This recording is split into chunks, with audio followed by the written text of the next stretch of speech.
Hello, everyone. I'm Erica. And I'm Akila. Welcome to Hearts Chat. Hello, everyone. Welcome to another episode of Hearts Chat. We're back again, another week, another session, or not another session, another batch of relationship questions. Absolutely. That's what it feels like, though. A little bit. But a little different. A lot different. No, yeah, it is different. Yeah, but, So let's get right into it. So the first question is, how much time until engagement? Okay, we've been getting questions like this. We've been getting questions like this a lot. And again, our answer has continued to be that it does depend on the person. You can't put a time on it. I mean, it depends. It really does depend because, well, how do I say this? Okay. We're probably thinking the same thing. Go ahead. Probably. The thing is, when we see these questions, I think I know what the person's getting at, but we can't make assumptions. We try our best not to make any assumptions, and not everybody gets married. Not everybody wants to get married. Absolutely. There's no book, no rule that says 10 years or 1 year, but if we're thinking of, okay, you're in a relationship, you both want this, you both want to be married. So if you're in this relationship, then I guess maybe you both have talked about marriage. So possibly you both want that. Maybe it depends on your age, or if you are the same age, because sometimes if somebody's significantly older, somebody might be significantly younger, that might kind of make that person have certain thoughts like, oh, I want to wait for this. So I don't know. My answer really is it just depends. But I will say, if this is something that you do want to be engaged, you do want to be married, and you feel like that person is just taking way too long, then that's something you have to think about to yourself. Like, do I want to continue? Do I want to wait? Do they want this? And of course, after having a conversation with them about it, because then you kind of can understand, okay, well, they're not really thinking about that anytime soon. I've been waiting. So, what do I want to do from here? Do I want to continue to wait or do I not? So that just depends on how you feel about it. If you're cool with that and you're like, it's okay, it's fine, I'll just wait, we'll do that. But if you're not, this question really should be, how much time until I can wait for engagement? Yeah, I agree with everything you said. And I think, Eric, it depends. It really does. I think I would have one question about this and then one caution about this. I think even though, Erica, the way you were talking about this question, it almost sounds like there is still some time between when you meet and when you get engaged. Like there's still some time there. It's not usually a rush thing because it is a big decision. You're with this person. You're supposed to be with this person for the rest of your life. Divorce shouldn't be on the table. So here's the thing. If you're rushing to get engaged, I would ask, why do you want to be engaged? Are you feeling pressure to be engaged from family? Because I know that's a big one. Are you feeling pressure because everyone around you is getting married, all your friends are married, all these other things? Are you feeling pressure because you're getting older? So are those even reasons to get married? Number one. The other thing is that I was just thinking about, when it comes to engagements, like Erica said, it is about if you both are ready. But I caution, because even with research, even in the first year of dating someone, it's the honeymoon phase. Everybody has heard us talk about the honeymoon phase and all of that. And it's literally it's sometimes even hard to see the things that you may not like until after that year if you guys are going. Part of the caution is making sure this is the person that you want to be with for the rest of your life, not just wanting to be engaged for a wedding. Yeah.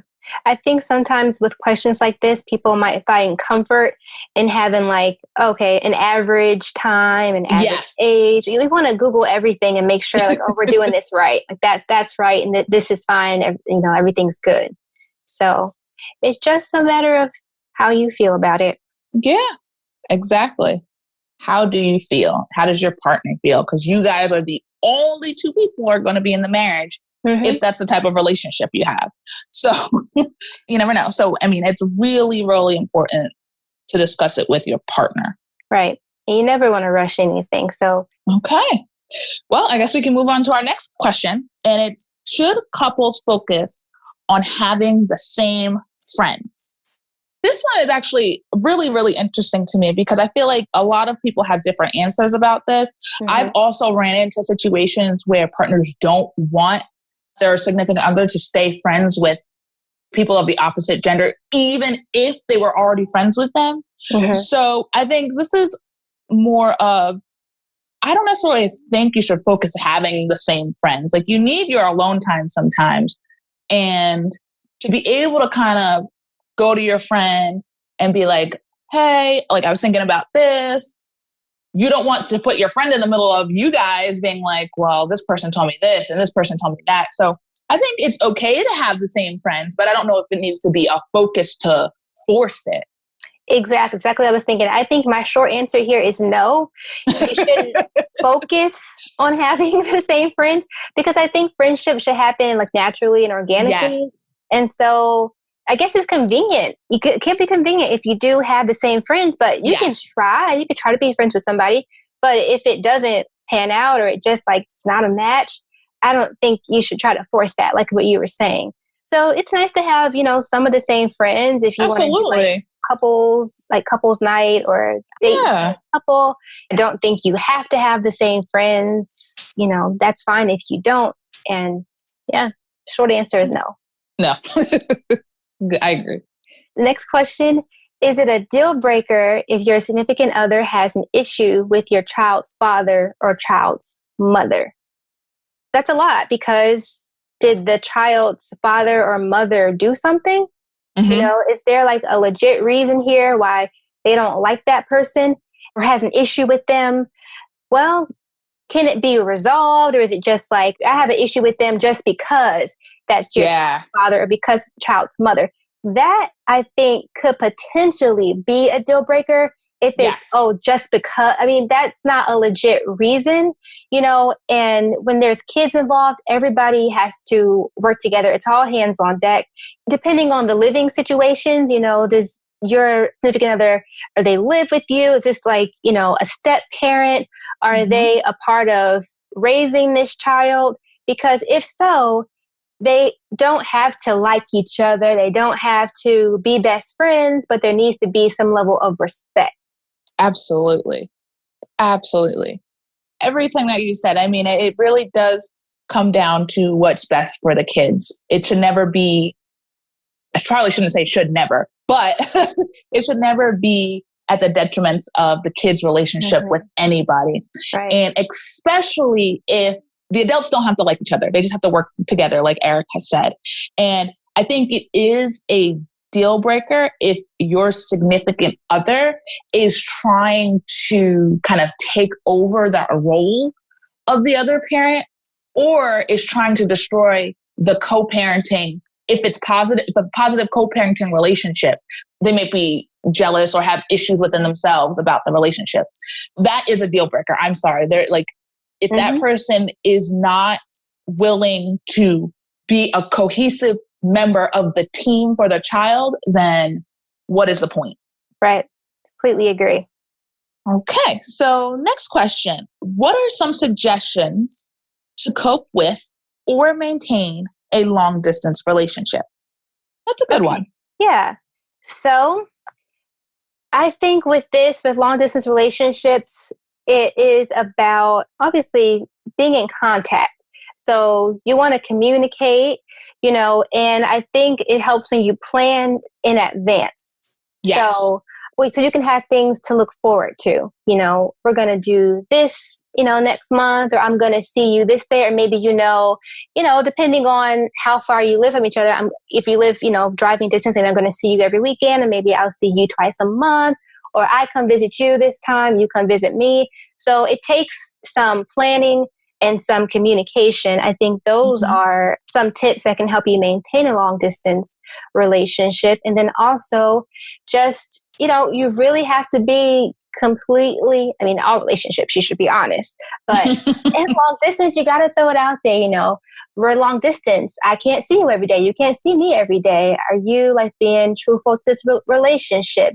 Am I the type of person that can be in a long distance relationship? Because some people can't. They're just not out for the long distance. So you have to be honest with yourself as well as with your partner if we can do that.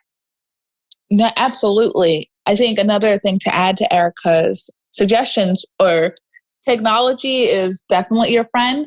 And I feel like with this pandemic, I feel like everybody's in a long distance relationship with their family, their friends, everybody. They're starting to recognize how difficult it can be being away from people that you love.